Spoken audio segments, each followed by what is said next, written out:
El código Da Vinci, verdad o mentira.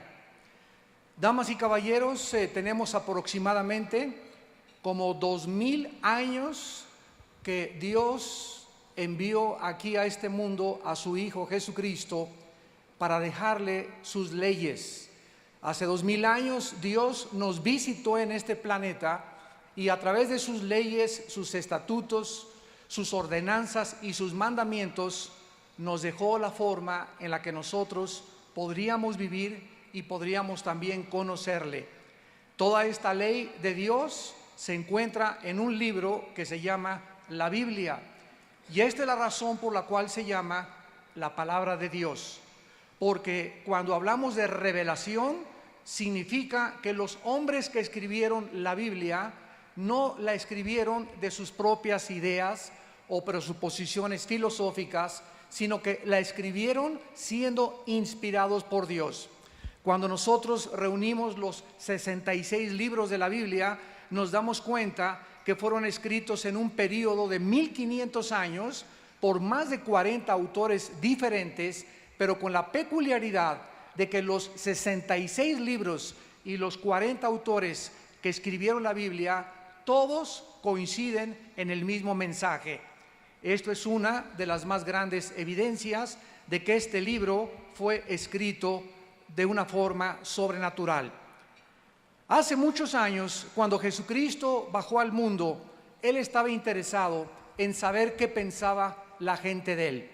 Por ejemplo, en el Evangelio de Lucas, capítulo 9, versículo 18 en adelante, la Biblia dice: aconteció que mientras Jesús oraba aparte, estaban con él los discípulos y les preguntó diciendo: ¿quién dice la gente que soy yo? Ellos respondieron: unos andan por ahí diciendo que eres el Bautista, otros Elías, y otros algún profeta de los antiguos que ha resucitado. Sin embargo, aunque Cristo sabía ya lo que la gente hablaba acerca de él, a él le interesaba una respuesta más directa de sus discípulos, y entonces les preguntó a ellos: ¿y ustedes quién dicen que yo soy?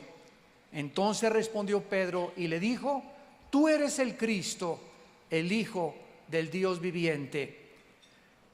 ¿Era solamente Cristo un hombre extraordinario o era algo más? ¿Qué conceptos se tienen después de hace 2000 años acerca de la persona del Hijo de Dios? Aún en nuestros días nos sigue persiguiendo esta pregunta. La controversia que desataron las películas como La Pasión de Jesús, Jesucristo Superestrella, La Última Tentación de Cristo, el Evangelio de Judas, el que tienes ahí junto a tu cama, y ahora el Código Da Vinci, nos demuestran que demanda una respuesta. Es increíble toda la cantidad de películas de Hollywood, de literatura, de autores de ciencia ficción que están invadiendo y bombardeando el mercado internacional sin que la gente pueda tener la capacidad de discernir entre lo que es verdad y lo que es ficción, entre lo que es blanco y entre lo que es negro. Y esta realidad se deriva de la ignorancia tan grande que existe en la humanidad de este libro que se llama la Biblia. La novela de Dan Brown, El Código Da Vinci, nos ofrece una respuesta diferente a todas las que habían sacado en las películas y en las demás novelas, porque Da Vinci, o el Código Da Vinci, nos presenta a Jesucristo como un hombre casado, feminista y como un simple profeta mortal. Está claro que todos tienen una opinión diferente de Jesucristo. En las primeras páginas de este libro se reconoce que la historia es ciencia ficción, pero que los hechos como fechas, documentos, figuras históricas son verdad. Y esto ha llevado a una grande confusión a la mayor parte de los lectores que no saben distinguir, repito, entre lo que es verdad y lo que es ficción. El autor, Dan Brown, cita fuentes históricas, por lo que la novela nos ofrece como una ilusión de que es real y debe formar parte de nuestra historia también moderna y asumirlo como una verdad, aún en los temas que se pueden demostrar que son fraudulentos. Vamos a dar respuesta en esta mañana, damas y caballeros, a algunas de las preguntas que siguen flotando en el medio ambiente, en los periódicos, en la televisión y en muchos lugares donde se está tratando de investigar lo que es verdad y lo que es ciencia ficción. Veamos algunas preguntas que vamos a contestar. En primer lugar, ¿es verdad que el emperador Constantino fue el que decretó que Jesucristo era Dios? En otras palabras, la deidad de Jesucristo. En segundo lugar, ¿es verdad que en el concilio de Nicea se determinó cuáles eran los libros que deberían de formar parte del Nuevo Testamento?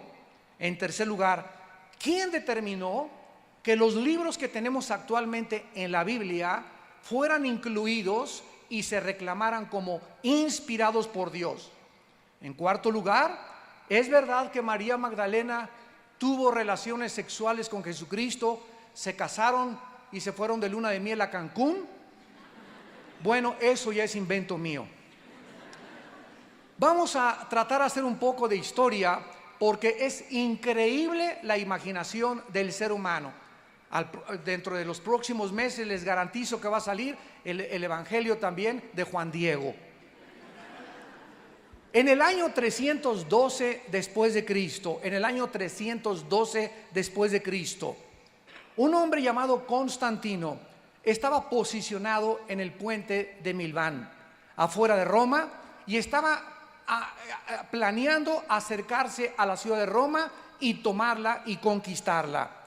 Esta victoria de Constantino lo podría establecer como el próximo emperador romano.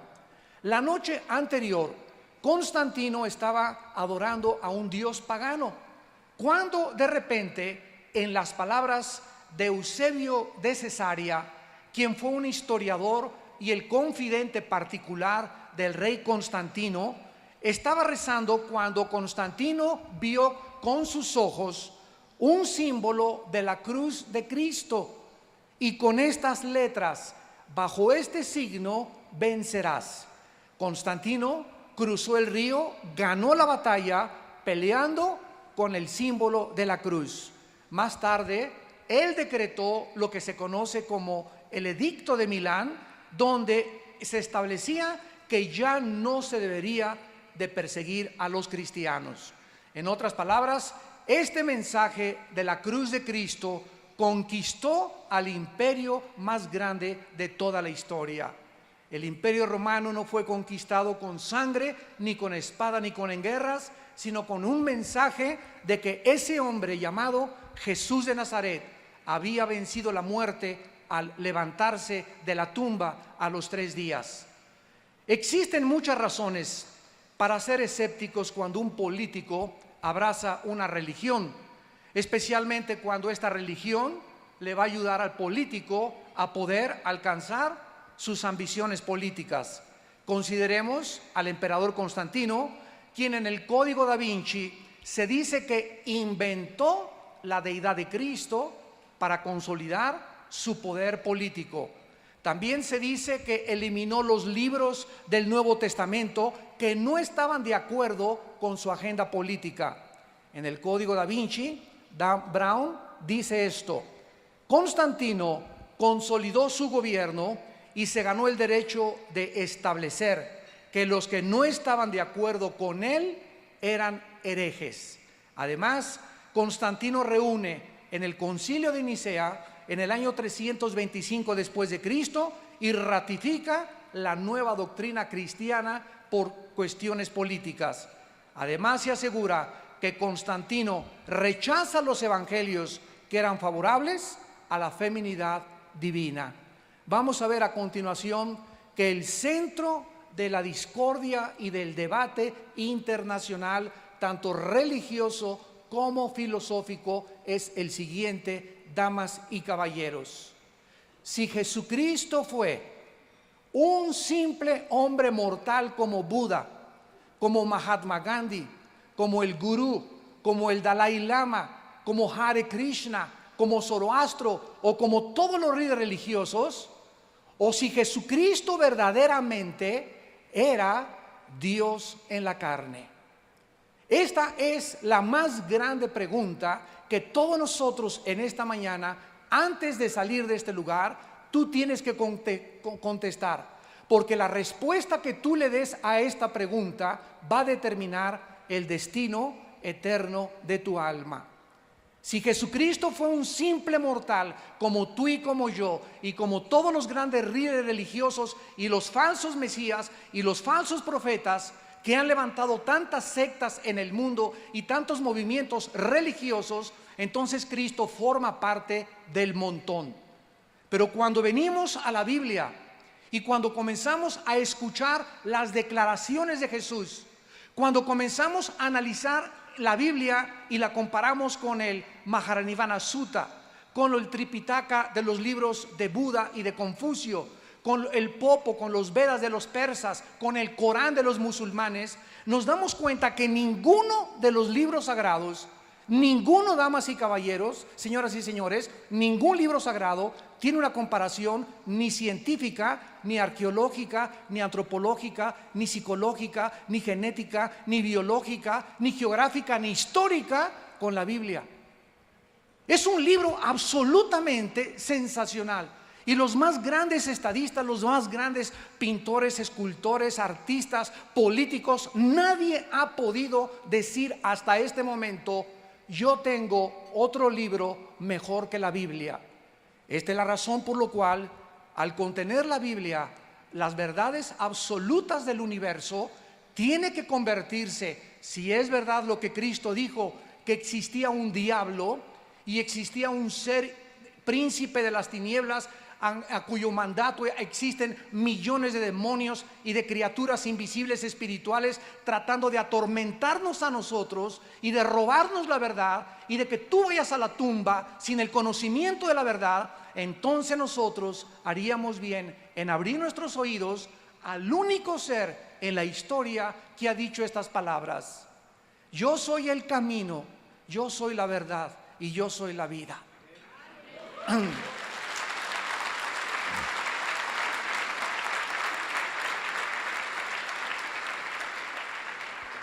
Durante los primeros 300 años de la historia cristiana, comenzaron a levantarse los enemigos del cristianismo y comenzaron a tratar de atacar. Vuelvo a repetir, el centro, el núcleo del ataque es la deidad de Jesús.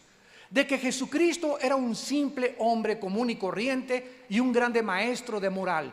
Uno de los más grandes herejes en estos siglos se llamó Arriano. Y por causa de este hereje se formó lo que se conoce como el Concilio de Nicea, donde 300 obispos se reúnen en Nicea, Italia, para poder disputar, argumentar y concluir lo que se conoce como la cristología o la doctrina de Cristo. De manera unánime se considera a Arriano un hereje por negar la deidad de Jesucristo. Porque si Jesucristo no es Dios, y si Jesucristo no es verdaderamente ser lo que Él dijo, entonces es imposible que Él pudiera ser el Redentor y el Salvador de la humanidad.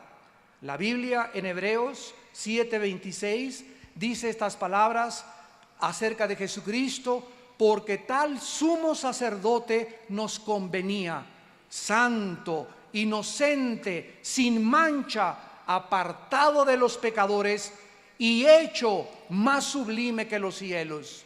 El escritor del libro de los Hebreos considera a Jesucristo sin mancha y totalmente diferente de todos los demás seres humanos.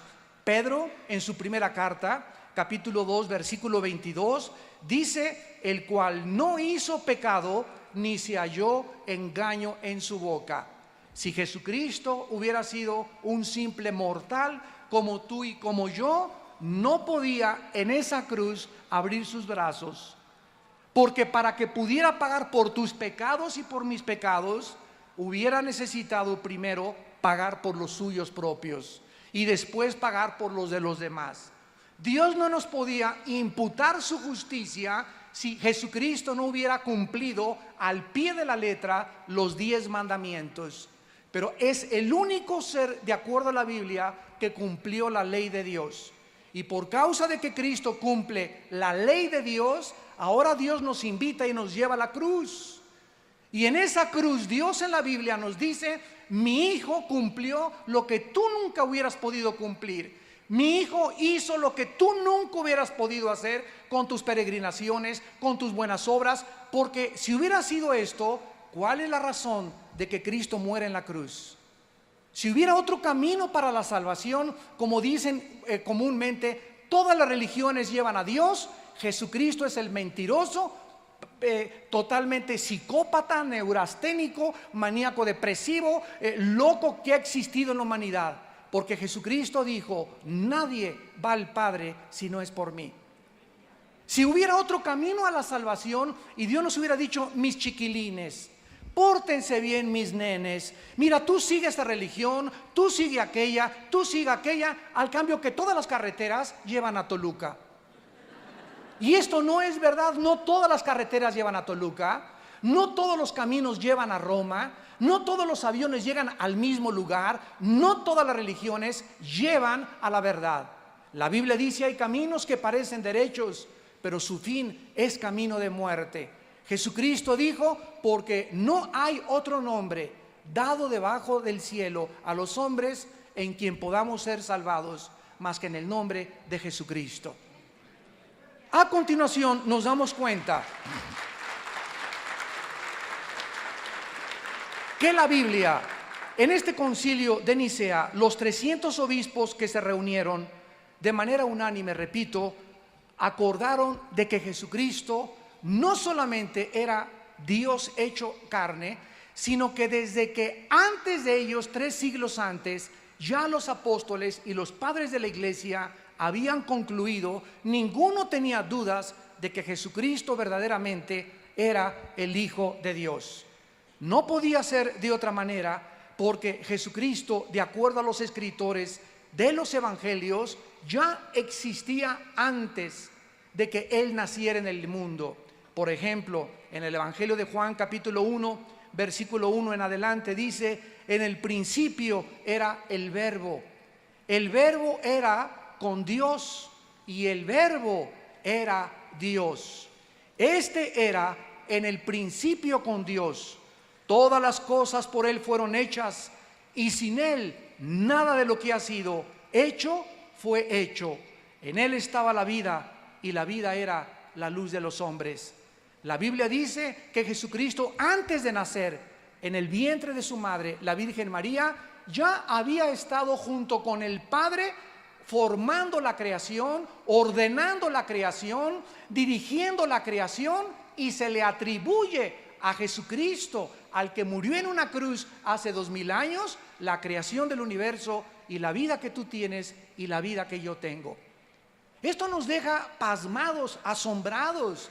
Cómo el creador del universo bajó a este mundo, se despojó de la corona, del anillo, de sus ropas reales que tenía en el trono con su padre, y baja a este mundo de limosneros, a este basurero en el cual tú y yo vivimos, y camina entre el basurero, entre los limosneros que somos nosotros, se hace semejante a nosotros, toma la forma de un siervo igual a nosotros y muere de muerte, y muerte de cruz. Dios no nos venía más que cualquier otra cosa a enseñarnos, al mandar a su Hijo, que la más grande virtud que un ser humano pueda tener es la humildad. La humildad. Todos por naturaleza queremos: mis chilaquiles, vieja, aquí la cena, mis zapatos, chamacos, híncate, reconózcanme. Vemos que los hombres toman el poder y se enferman con el poder, se transforman con el poder, se transforman con el dinero. Le dan a alguien autoridad o una charola, policía, y se le cambia la personalidad. Y solo queremos agredir, queremos mostrar nuestra hostilidad, nuestra frustración, nuestra amargura. tratando a los seres humanos de convertirlos en esclavos. Siglos de esclavitud nos muestran que el ser humano demanda que se le sirva a él. Y Cristo viene a este mundo y les dice a los discípulos: yo no vengo a que ustedes me sirvan, yo vengo a servirlos a ustedes. Y por favor, siéntense que les voy a lavar los pies. Nadie puede negar ni psicológicamente que Jesucristo era un personaje patológico, o que estaba enfermo, o que tenía alguna desviación mental, porque las características de Jesús, la vida de Jesús, el control que tenía de su vida, la paz que irradiaba, la seguridad de sus palabras, la forma como vivió, los milagros que realizó, no nos dejan a nadie concluir que era un simple hombre. En el Código Da Vinci se dice que la doctrina de Cristo fue aprobada por una votación muy cerrada. Esto también es pura ficción, porque de los 300 obispos en el Concilio de Nicea, solo 5 votaron en contra. Así que 295 obispos aprobaron y coincidieron en que Jesucristo era Dios. Pero ¿realmente Constantino inventó esta deidad de Cristo? ¿Qué acaso antes de este concilio se consideraba que Jesucristo era un hombre ordinario? No existe ni un pedacito de evidencia histórica para esta barbaridad herética. La doctrina de la deidad de Jesucristo fue mantenida por la iglesia primitiva siglos antes del concilio de Nicea, como por ejemplo Policarpo de Esmirna, que fue un apóstol directo del apóstol Juan. Justino Mártir en el año 150 después de Cristo, el obispo de Lyons, Irineo, en el año 160 después de Cristo, y Tertuliano en el año 200 después de Jesucristo. No es de sorprenderse pues que el Nuevo Testamento establezca como herejes a las personas que niegan que Jesucristo vino en la carne. En primera de Juan 4, versículo 1 y 2, el apóstol Juan escribe: cualquiera que niegue que Jesucristo vino en carne, este es el espíritu del anticristo. Este es el espíritu del anticristo. Las personas que quieren atacar y colocar a Cristo junto a Buda, junto al Dalai Lama, junto a Moisés, junto a los gurús, etcétera, etcétera. ¿Por qué? Porque para el ser humano cualquier persona nos puede salvar. ¿De dónde nacieron todas estas controversias y herejías en contra del cristianismo? El evangelio de Judas, el evangelio de los gnósticos, el evangelio de Felipe, el evangelio de Tomás, el evangelio de María Magdalena, que cita el Código Da Vinci. Muy bien, en el año 1945, un campesino en Egipto, cerca de unas cuevas en Nag Hammadi, estaba escapando para sacar fertilizantes y descubrió una jarra de color rojizo con papiros de piel en un lenguaje cóptico.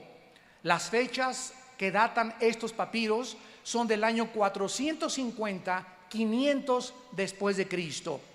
Se tradujeron estos papiros al inglés y la Sociedad Geográfica Nacional, el National Geographic Society, pagó $1 millón por tener el derecho de publicar en la televisión y de tener como autoría todas aquellas cosas que pertenecían a estos escritos. Se tradujeron y se convirtieron en lo que se conoce la Biblia gnóstica, donde se enseña que el hombre debe encontrar su propio camino a la salvación, que todos los caminos, si tú te portas bien, y todas las religiones te llevan a Dios, y que el problema no es el pecado, sino la necesidad del autoconocimiento. La palabra gnóstico viene del griego gnosis, que significa conocimiento, y en la Biblia se tradujo ciencia. Y esta filosofía enseña que existe un conocimiento escondido que es reservado solo para los iluminados y reservado en los grandes secretos del arcano para los masones y para otros grupos esotéricos filosóficos.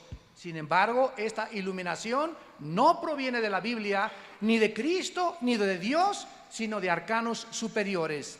Es increíble que el gnosticismo, que enseña que la necesidad no es el perdón de pecados, sino la iluminación interior, nieguen también la resurrección de Jesucristo, que un sustituto murió por él. Y de ahí nacieron los evangelios, repito, de Pedro, de María, de Felipe, de Tomás y el evangelio de los egipcios.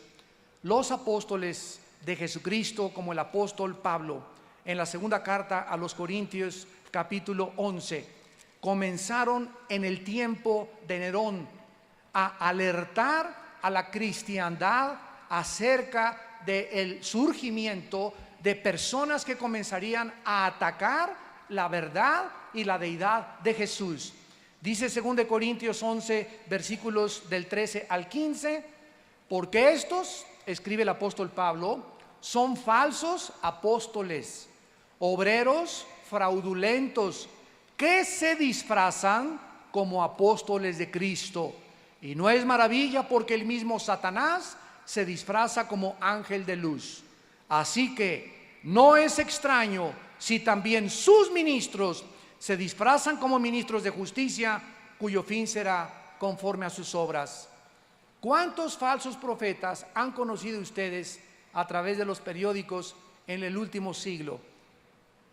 Por ejemplo, en 1900, para no ir tan lejos, 1970, se levanta un hombre llamado Jim Jones y comienza a decir que él es Dios. Lo comienza a seguir la gente, se los lleva a una de las Guyanas, a Latinoamérica, y los envenena a todos cuando senadores norteamericanos mandan investigar esta secta. Otro hombre llamado David Koresh, en Waco, Texas, se encierra en un castillo que construyeron, se arman diciéndoles que venía el fin del mundo y la guerra del Armagedón, y comienzan a enseñar lo mismo, que él es Dios. Buda, damas y caballeros, si ustedes son budistas, con todo el respeto que se merecen, Buda nunca dijo que creía en Dios. El budismo es de las pocas religiones ateas. Entonces, ¿de dónde sacan que para ser religioso necesitas creer en Dios si el budismo es una proposición filosófica atea? Y cuando nos damos cuenta de que hay religiones ateas, ¿cómo puede, verdad, una persona decir que me puede iluminar y me puede llevar a un camino cuando ni siquiera el gordito de Buda creía en Dios?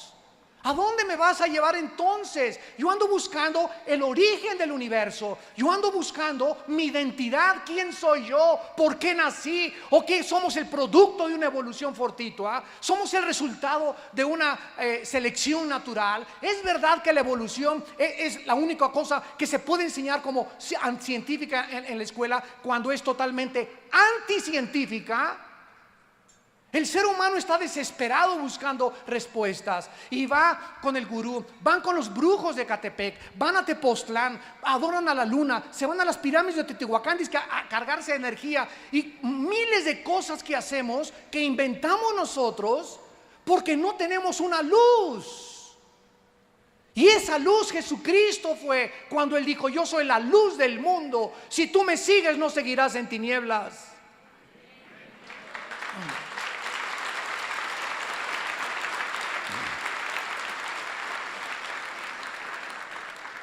Teniendo tan cerca la verdad, damas y caballeros, estamos perdidos en un desierto de incertidumbre y de confusión.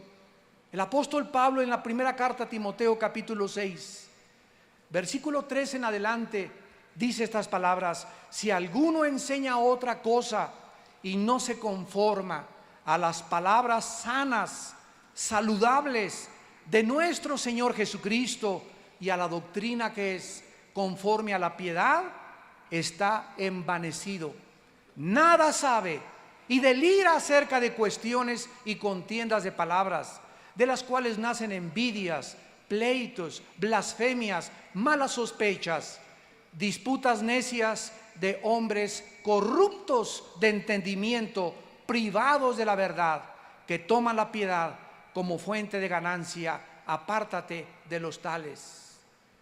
Al terminar la Biblia, en el capítulo 22 de Apocalipsis, el apóstol Juan termina la Biblia con estas palabras: yo testifico a todo aquel que oye las palabras de la profecía de este libro, si alguno añadiere a estas cosas, Dios traerá sobre él las plagas que están escritas en este libro. Y si alguno quitare de las palabras del libro de esta profecía, Dios quitará su parte del libro de la vida y de la santa ciudad y de las cosas que están escritas en este libro. ¿Podía alguien preferir la Biblia gnóstica a la Biblia inspirada por Dios? ¿Cómo es posible que el ser humano, damas y caballeros, psicólogos y sociólogos que nos acompañan, cómo pueden ustedes definir este fenómeno, este dilema religioso del ser humano, que es más fácil que el ser humano siga a Buda, siga al Dalai Lama, se hinque ante un ser humano, le rinda culto a unas pirámides, le rinda culto al sol, crea que del universo vienen los ovnis a salvarnos? ¿Cómo es posible que el ser humano pueda creer mucho más fácil todas estas cosas tan falsas de ficción y mentiras y no creerle a aquel que dijo: yo soy la resurrección y la vida? ¿Cómo es posible que la Biblia siga siendo atacada? Y los maestros, yo continuamente tengo controversias en las preparatorias, en las universidades, y siempre me encuentro que los maestros graduados con maestrías, etcétera, etcétera, me dicen: la Biblia es un libro inventado por los hombres. Y siempre les contesto: ¿ya la leyó usted? ¿En qué basa usted esa conversación? Me lo dijo mi compadre, me contesta. Y a su compadre, ¿quién se lo dijo? Y los estudiantes están en la misma situación. Y no tenemos nosotros la diligencia de venir por nosotros mismos, hincarnos algún día. Si tú en esta mañana no quieres recibir a Cristo, yo te invito a que llegues hoy en la noche a tu casa y te hinques y le digas: oh Dios, yo no estoy confundido, yo no sé realmente dónde está la bolita, pero quiero decirte algo, Dios, yo sé que me escuchas. Si tu Hijo Jesucristo es el camino, la verdad y la vida, si Él murió en esa cruz para pagar por mis pecados, Señor Jesucristo, te invito a mi vida. Y si tú entras a mi vida, Señor, y me cambias y experimento tu poder, te prometo que te voy a servir hasta el día de mi muerte. Esto se llama ser honesto intelectualmente. ¿Qué sucedió a continuación? Bueno, Leonardo da Vinci, un grande pintor, hijo ilegítimo, y de acuerdo al diario de su abuelo, nació el 15 de abril de 1452 en una aldea llamada Vinci, a 32 kilómetros al oeste de Florencia.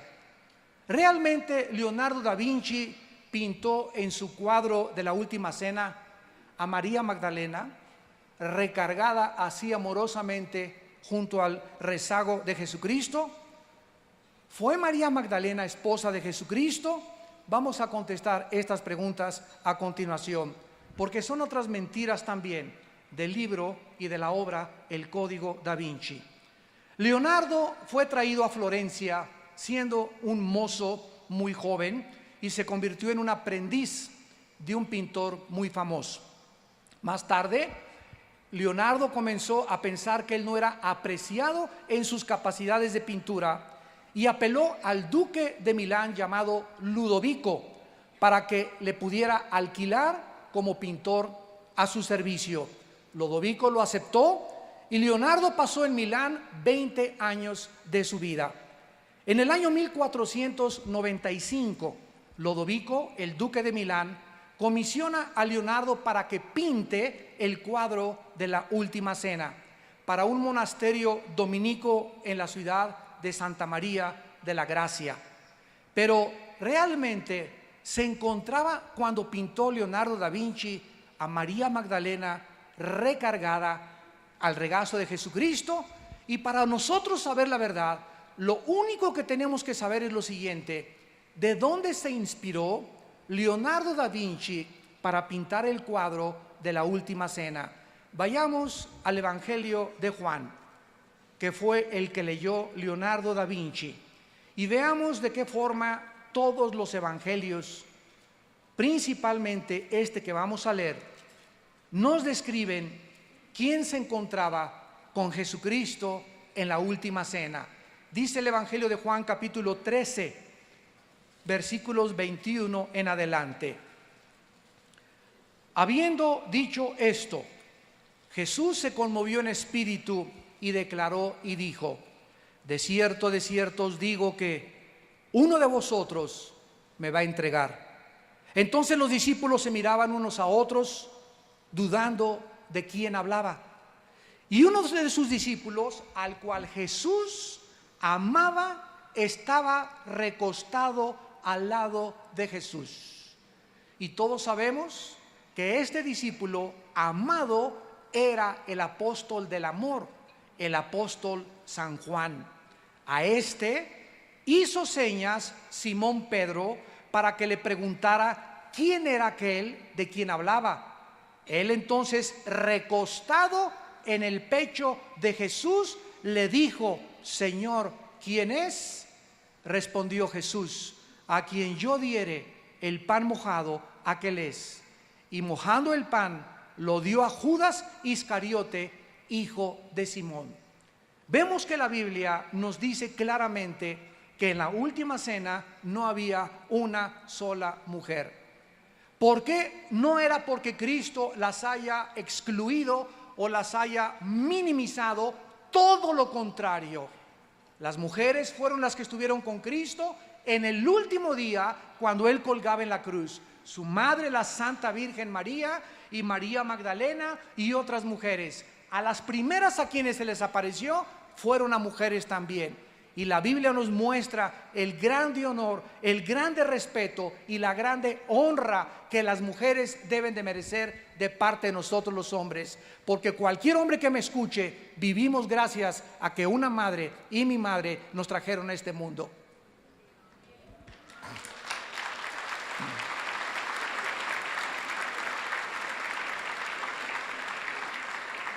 Una de las cosas que la Biblia nos revela es el odio que le tiene el diablo a las mujeres. Y esta es la razón por la cual en la mayor parte de los países en el Medio Oriente, en Latinoamérica y en otras naciones, a la mujer se le veja, se le sobaja, se le margina, se le desprecia. Y el hombre, principalmente en Latinoamérica, cree que porque es nieto y descendiente de Zapata y porque su compadre fue Pancho Villa, la señora está para hacerme los frijoles y yo puedo engañarla, yo puedo tener un amante, yo puedo irme con quiera, pero ella no puede. Nosotros sí podemos, pero ellas no pueden. Además, usted está para servir y para lavarme los calcetines y para darme de comer. Y comenzamos a creer que somos superiores a las mujeres, y estamos viviendo una época como la de los talibanes allá en Afganistán, donde las ponían en una plaza de toros como plaza de toros, y las vejaban, les cortaban con navajas Gillette los labios y la lengua porque se habían descubierto la cabeza, porque las encontraron trabajando, porque no estaban vestidas de arriba hasta abajo, porque no traían las burcas completamente cubriéndoles sus rostros. Y esto ya tiene que detenerse. En las iglesias, en las naciones, tenemos que entender que mientras la mujer no se le asigne el papel que Jesucristo les dio, los hombres seremos maldecidos. Porque la grandeza de una nación está en los matrimonios. Y cuando una familia se desmorona, el ser humano pierde la visión. Y atribuimos el problema a los pobres. No, si nosotros levantamos a los pobres y a los ricos los bajamos, esto es la raíz del comunismo. Marx se equivocó con eso, señores filósofos y políticos. No es la solución bajar a la clase alta y a la burguesía y al proletariado que suba. Cuando el proletariado sube, hacen lo mismo que hicieron antes. Y tenemos el ejemplo de Cuba, tenemos el ejemplo de Rusia, donde no funcionó. ¿Por qué? Porque el problema no es el comunismo, la clase sociales, la clase trabajadora, la pobreza. El problema somos nosotros y las familias. Los grandes imperios de la historia, damas y caballeros, no cayeron porque tuvieron una educación defectuosa, una política económica defectuosa, o porque las clases capitalistas comenzaron a gobernar a las clases inferiores. No es ese el problema. Sucumbieron por la inmoralidad. Egipto, los sumerios, los babilonios, los medos persas, los griegos, los romanos, Estados Unidos, Sodoma y Gomorra; Europa, Sodoma y Gomorra. Vemos en México desfiles ahora actualmente de gays y movimientos lésbicos demandando derechos. ¿Por qué tienes derechos cuando sales encuerado a la calle? Tú estás afectando mis hijos y mi familia al salir encuerado y protestar en la calle. ¿Quién eres para violentar mis terceros derechos que yo tengo como ciudadano al demandar tus derechos de un estilo libre sexual? Pero ya no sabemos cómo contestar. Estamos en Sodoma y Gomorra y los seres humanos estamos completamente relajados, creyendo que una libertad democrática se puede hacer lo que se nos da la gana. Esto se llama anarquía y degeneración y depravación moral. Y por esto, dice la Biblia, vienen los juicios de Dios sobre México y el mundo entero. Porque hemos traspasado sus leyes. Hemos creído que todo mundo tiene derechos. Al ratito vamos a darle derechos. Quiere vivir con 4 mujeres, tiene el derecho de hacerlo. Tiene el derecho de vivir con 5 hombres, vamos a darle el derecho de hacerlo. Quiere vivir con una mujer con mujer y adoptar un niño. Cuando se destruye el fundamento de la familia, que es el diseño de Dios para la sobrevivencia de una sociedad, hemos llegado a Sodoma y Gomorra. Porque las familias forman las grandes naciones y las naciones están formadas por familias. Y lo que hace una familia, lo que integra una familia es la moral cristiana.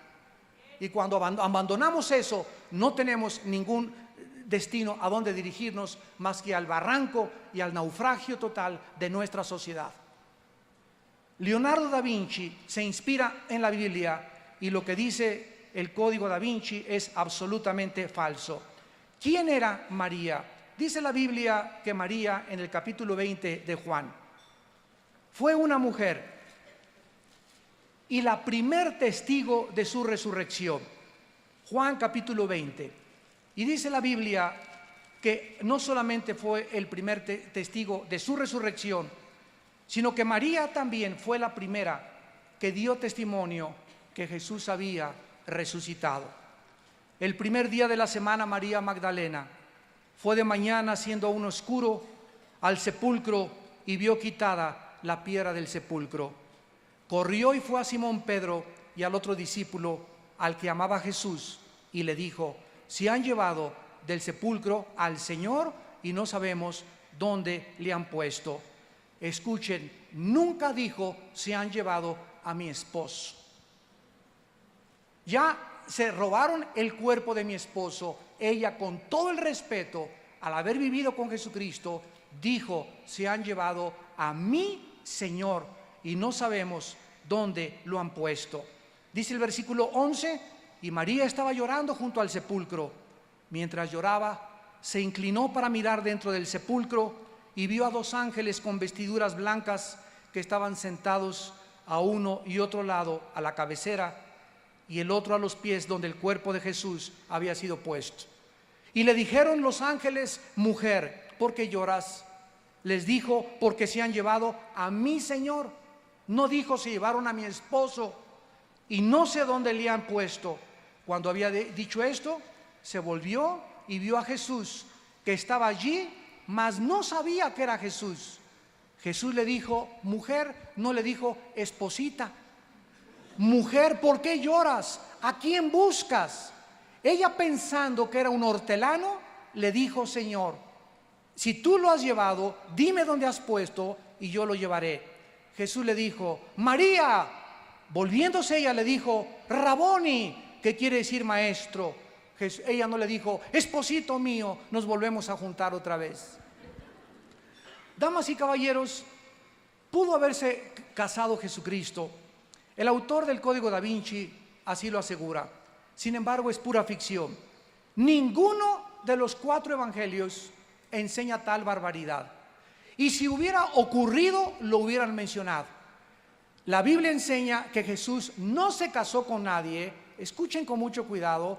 No porque el matrimonio sea algo sucio o deshonroso. Porque en Hebreos 13, versículo 4, la Biblia dice: honroso sea el matrimonio sin mancilla. A los adúlteros y a los fornicarios Dios los juzgará. Jesús bajó del cielo para morir en una cruz. No se casó porque simplemente no fue esa su misión.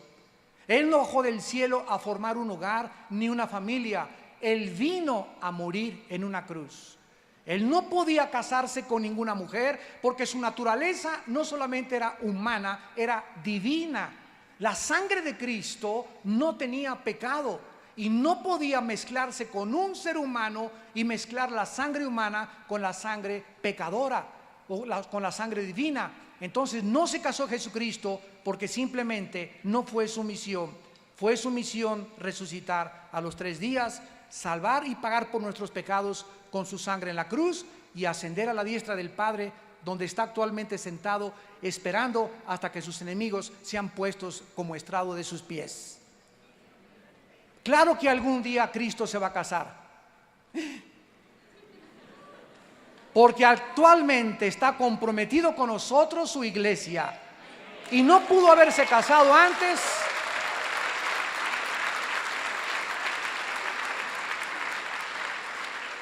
Cristo no pudo haberse casado antes sabiendo que su matrimonio va a ser en el cielo. Dice Apocalipsis capítulo 19, versículos del 5 al 9. Y salió del trono una voz que decía: alaben a nuestro Dios todos sus siervos y los que le temen, pequeños y grandes.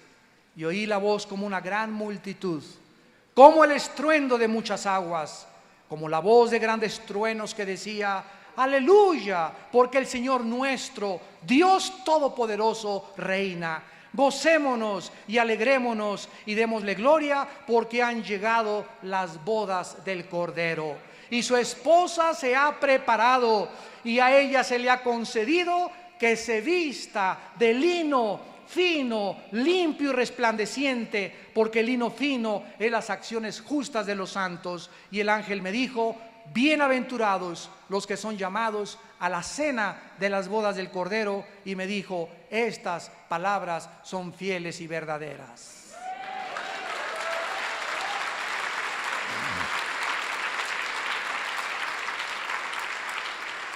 En este día, María Magdalena va a estar como con nosotros, invitados a las bodas del Cordero, donde el matrimonio se consumará, no en una unión física, sino en una unión bendita, íntima, de compañerismo inimaginable, espiritual.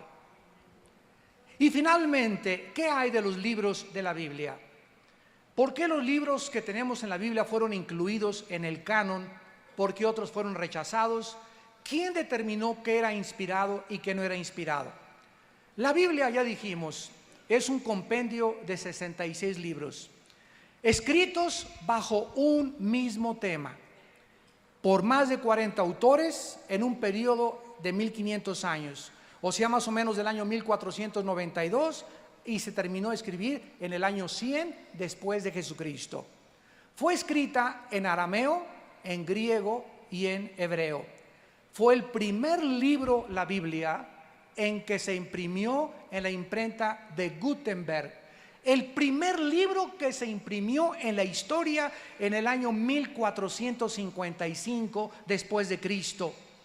Y se llamó la Vulgata Latina, que la tradujo al latín un monje llamado Jerónimo en el año 435 después de Jesucristo.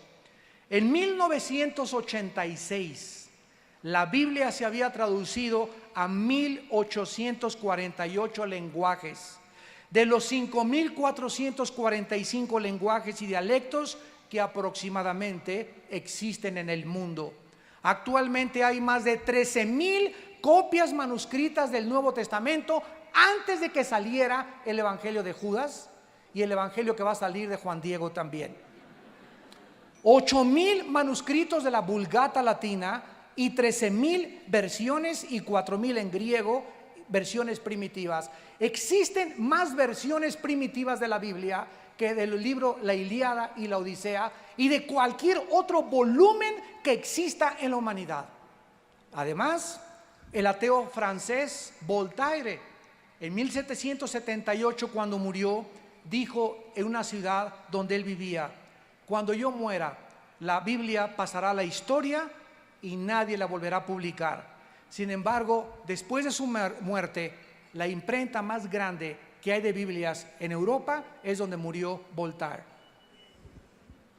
Jesús dijo: los cielos y la tierra pasarán, pero mis palabras permanecerán.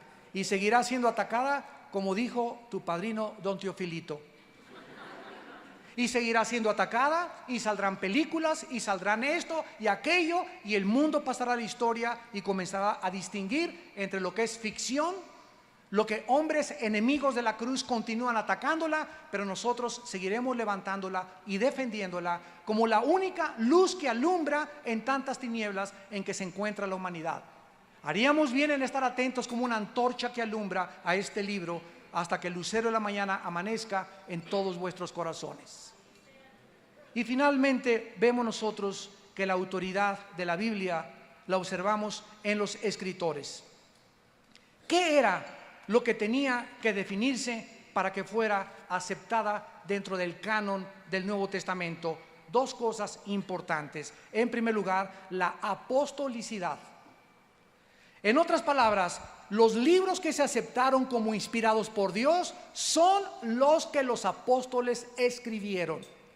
Los hombres que caminaron, escucharon, vieron y tocaron y vieron resucitado a Jesucristo, el Hijo de Dios. Por ejemplo, en el Evangelio de Lucas, capítulo 1, el doctor Lucas, que no fue un apóstol, pero fue discípulo de Pablo y viajó con Pablo en sus viajes misioneros, escribe en los primeros versículos: puesto que ya muchos han tratado de poner en orden la historia de las cosas que entre nosotros han sido ciertísimas, tal como nos lo enseñaron los que desde el principio lo vieron con sus ojos y fueron ministros de la palabra. Así que para que un libro pudiera ser aceptado como el canon, forzosamente tenía que haber sido autenticado, totalmente verificado por los apóstoles que siguieron a Jesucristo. Y en segundo lugar, la conformidad a las doctrinas de Jesucristo. Esto significa que cualquier libro que saliera que no estuviera de acuerdo con lo que los apóstoles Pedro, Juan, Santiago, Pablo, etcétera, etcétera, habían escrito, no se podía considerar como inspirado por Dios. Entonces es lógico que el Evangelio de Judas, el Evangelio de Tomás, el Evangelio de Felipe hayan nacido o surgido 300, 400 años después de Cristo, cuando los enemigos del cristianismo comenzaron a escribir y a enterrar. Nadie niega que sean auténticos, nadie niega que sean antiguos. Lo que se niega, por ejemplo, en el Evangelio de Judas es que ni siquiera Judas lo escribió. Ahí está el Evangelio de Judas y no aparece ningún versículo donde diga: yo, Judas, dije esto. Alguien enemigo de Cristo escribió este evangelio y comenzó a decir que que Judas no era el traidor, que se puso de acuerdo con Jesucristo y que comió chorizo en Toluca. Es increíble la imaginación humana. Y estamos en un momento, damas y caballeros, donde si tú no te afianzas a la verdad y si tú no tienes fundamentos morales firmes en tu vida y en tu familia, te va a llevar la corriente. Y vas a acabar creyendo en cualquier cosa. Esa es la tragedia más grande de cuando alguien rechaza la luz de Cristo, que acabas creyendo en cualquier otra filosofía tonta inventada por los hombres que en aquel que dijo: yo soy la luz del mundo, yo soy la verdad, la única verdad que existe, yo soy el único camino en el que tú y tu familia puedan caminar, yo soy la vida eterna.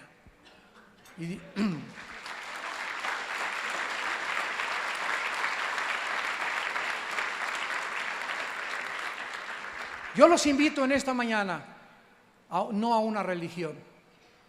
Yo los invito a todos ustedes en esta mañana a que vengan a una cruz, a la cruz de Jesús. Que vengas con tu familia, que vengas tú particularmente. Tú me puedes decir: es que usted no sabe, mire, ahorita yo estoy en la política y si no estoy en la política no voy a poder robar. Y si no robo no voy a poder tener ese departamento y esa casa y yo quiero éxito y quiero poder. ¿Sabes una cosa? Las palabras de Jesucristo son en este momento muy relevantes. ¿De qué te sirve ganar el mundo si pierdes tu alma? Tú no sabes que en cualquier momento, tal vez saliendo de este lugar, caigas ahí en las escaleras con un ataque cardíaco, una embolia cerebral, y todos tus sueños, todas tus ilusiones, todas tus esperanzas de llegar a hacer esto y quiero aquello, y ahorita mi compadre va a ser el presidente y tenemos esperanza de esto y el otro. En cualquier momento la burbuja de jabón es rota por la muerte. porque está establecido que todos muramos una sola vez y después el juicio.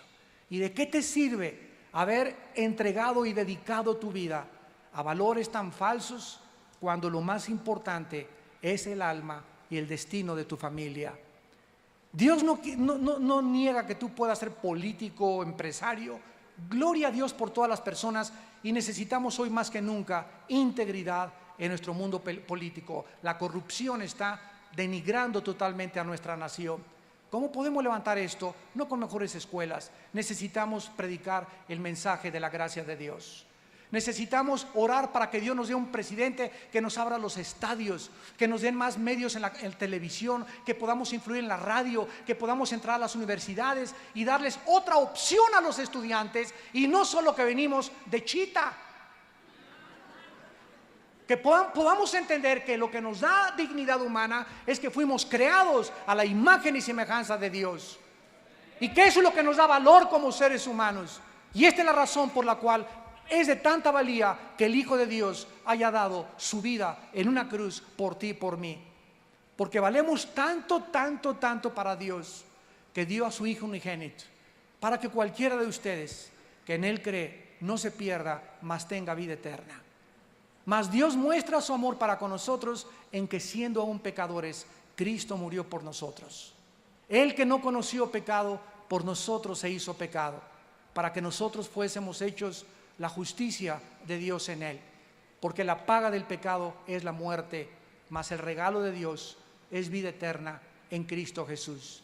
¿No quisieras tú en esta mañana que Dios ha preparado tu corazón, que estás sensible a la voz del Espíritu Santo, venir a Jesús y decirle lo que yo le dije hace 30 años?